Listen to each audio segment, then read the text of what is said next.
Hello, everyone, and welcome to another edition of Real Estate Realities with the Rebel Broker.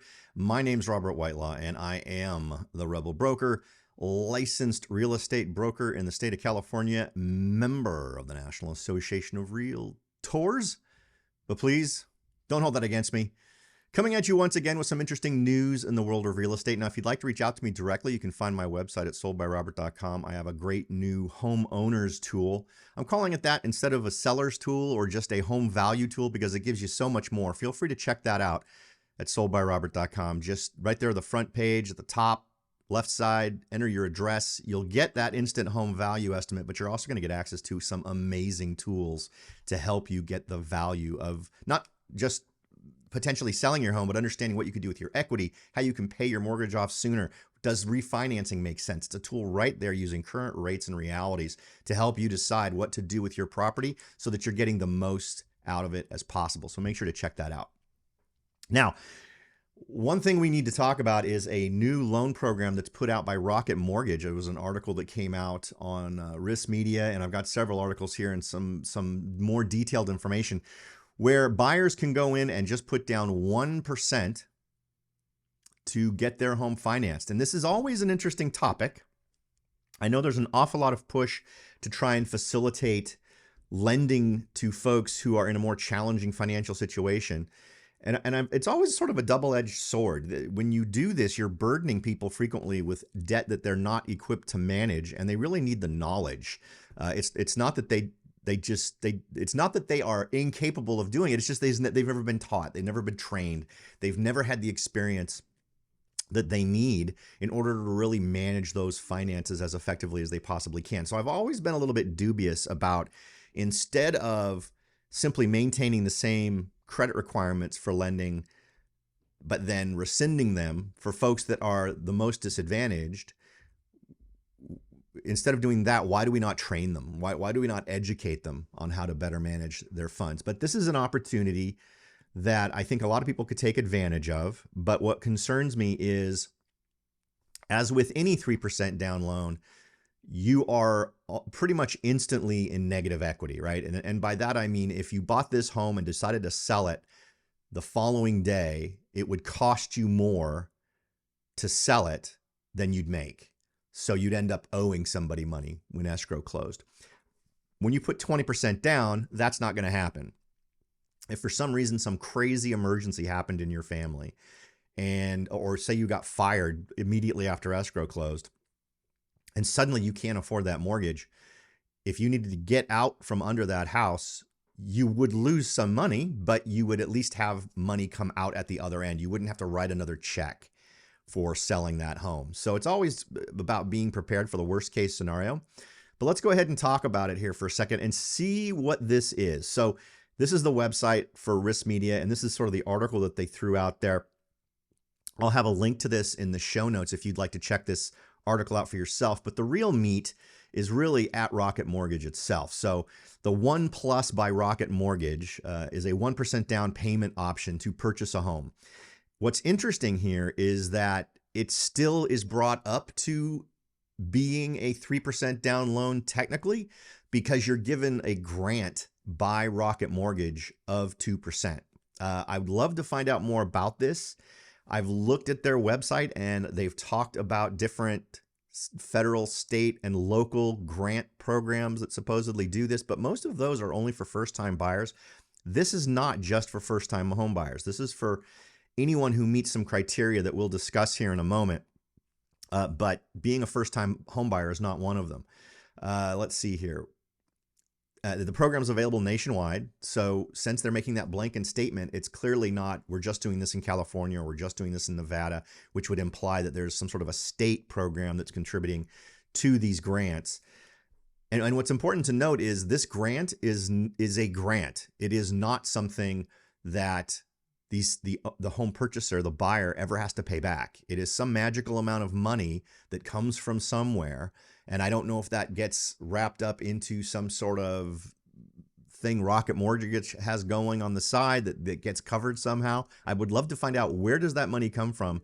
And what is there any kind of a risk on the part of Rocket Mortgage? I'm guessing there isn't. I'm guessing somewhere they're getting compensated for this. But what it allows you to do, in addition to the benefits of upfront savings, in other words, just putting 1% down instead of 3% down, the clients won't pay for mortgage insurance on the product. That means a lower monthly payment, which adds to affordability. But before we go too much further, let's break down the math of how one of these works. And let's also be clear, this still gives them quote unquote 3% equity in the home, like, without an additional debt relating to that 2%, which is kind of interesting. And again, it also does not carry with it mortgage insurance, which is another interesting thing here. And I'm assuming Rocket Mortgage holds on to these loans. I'm not. Some of the things they're stipulating here would indicate they would leave them open to selling it on the secondary market, which almost all more lenders want to do. But this feels like something that they may have to hold on to. So we'll see. In this case, they use a $250,000 assumed purchase price for a 30-year fixed rate loan at 6%. The buyer brings to this $2,500. That's it. Just the 1% down, which is obviously the math is done right here for you. Rocket Mortgage covers 2% of the loan amount, so $5,000. So at the beginning, Rocket Mortgage has twice as much cash in the house than the buyer does. Your monthly principal and interest payment is $1,453.91 on that $250,000 purchase price, and you're ending up saving $245 per month by not having to pay mortgage insurance. The $6,000 they cover means lower out-of-pocket costs at closing for you, and who wouldn't like an extra $245? When you do have to pay mortgage insurance, you can request it comes off until you reach 20% equity, which is obviously, that's the case for most conventional situations. But here's another interesting point here of what it takes to qualify for this loan. You can't qualify for this loan so look at who it's targeting, I think, is the key thing here, right? So, and you're trying to focus on folks that are subprime in some way. And so this is very much a subprime focused program. You can't qualify if you make higher than 80% of the median income in the area in which you're buying the home. So if you're in Macomb County, Michigan, in the example they give here, the area's median income is $90,800. You can't use more than $72,640 to qualify for this amount. They make some interesting comments later that imply that, because I want to know if they push this, because they talk about income that won't be considered by you so I just want to find out that it almost sounds like they're sort of skirting this rule a little bit down lower. You need a qualifying FICO score of 620, which we all know is considered a relatively high risk FICO score if you're at that or just a little above it. But at least you have to be above that. I mean, I've seen people with 580 FICO scores try to get some of this kind of financing. This is for a single unit primary residences only. So no fourplexes, right? Normally, you can still get conventional loans on anything with 4 units or less. And what's also kind of confusing about this is if you're someone who's really trying to break out and really make things work for you in a way that actually is safer for lenders. If you're buying a duplex and you're renting out the unit next door, and that reduces your overall cost per month, your cost per month would be less if you were buying a home like this versus a single family residence. The amount you owe, the amount that would be paid from your income would be less, because by definition, virtually in most markets, that income from that duplex next door, from that unit next door in the duplex, would end up with you having a monthly payment that would be less than if you had that single family residential. So it's always an interesting thing. It's like they're locking you into that single family residence without giving you an opportunity, at least in a loan like this, to really sort of build your wealth and build your ability to manage the loan, manage the debt. So I don't know if I'd love to have a chat with someone about that one, because that one doesn't make sense to me. When combined with our 2% grant, your initial down payment can be no more than 4.99%. Although there are income limits, there's one other important note to make. This is qualifying income. If you can meet debt to income ratio requirements without using bonus income or putting another borrower on the loan, it doesn't need to be included in your qualifying income. So that's an interesting statement, right? It doesn't need to be in your qualifying income, which means that you could potentially qualify for this loan, even if in reality you're making more than that amount per year. So The big question for me, for you guys is, and I'd love to get some feedback from you, is what do you think of loans like this? Now, on the one hand, you absolutely want to help people who are at a disadvantage for whatever reason. I don't care what it is. But the solution for me has to at least start with education. It should never simply be, let's throw money at it. Because when you throw money at it, particularly in a market like this, now, if you think about today's market, not only are these folks immediately underwater, they're in negative equity territory, but given the way home prices are going, they're not likely to get closer to being in positive equity anytime soon. And in most markets, in my market, they're going to be below. They're going to continue to drop below. And at some point, depending on how much they owe and depending on what the work scenario is for them and what the market is doing, they could potentially have a home that they paid a certain amount for that is a year later worth quite a bit less than that.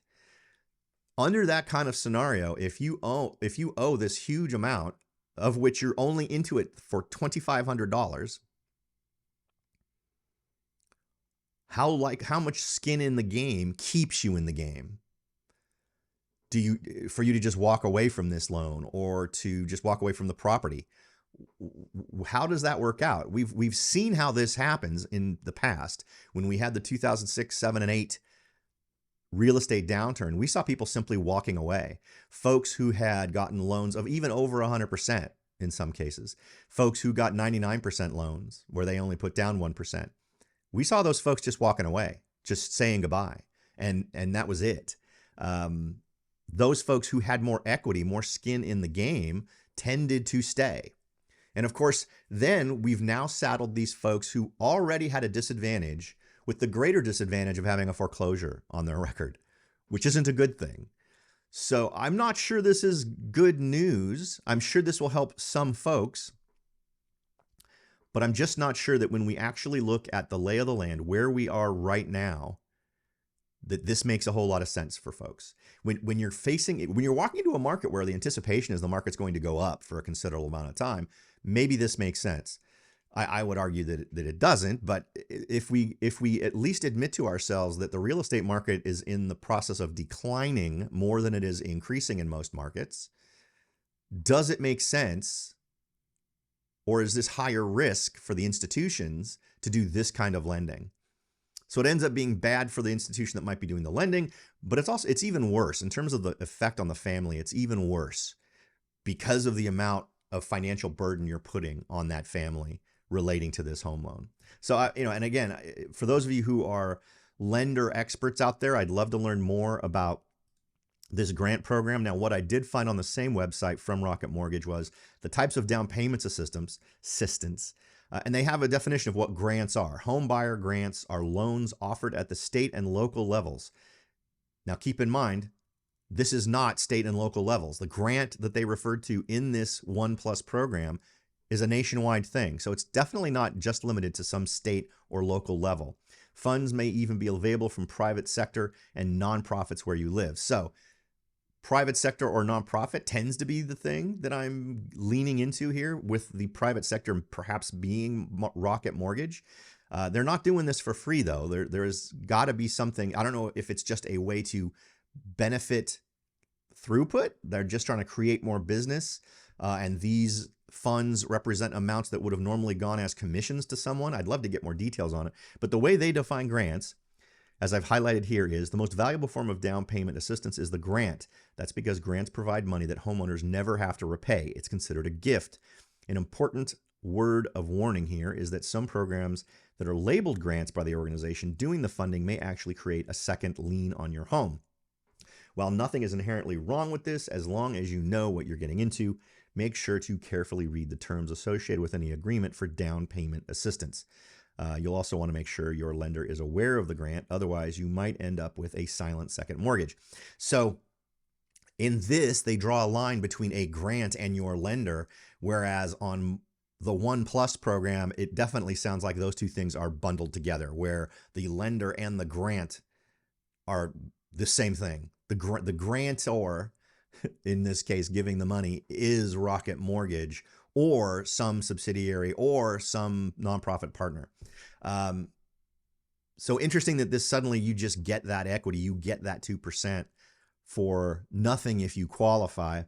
But I'd love to find out more about that from someone at Rocket Mortgage or someone out there who knows. So what do you think?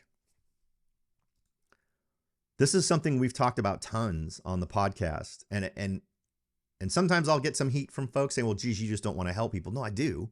I want to liberate folks from having any reliance on anybody else. I don't want you to owe me. I don't want you to own Rocket Mortgage. I don't want you to owe anybody else. I want you to know how to manage your own finances so that you can make smart decisions, smartly save, and smartly invest in various things that are going to benefit you moving forward to help you make your money work harder for you.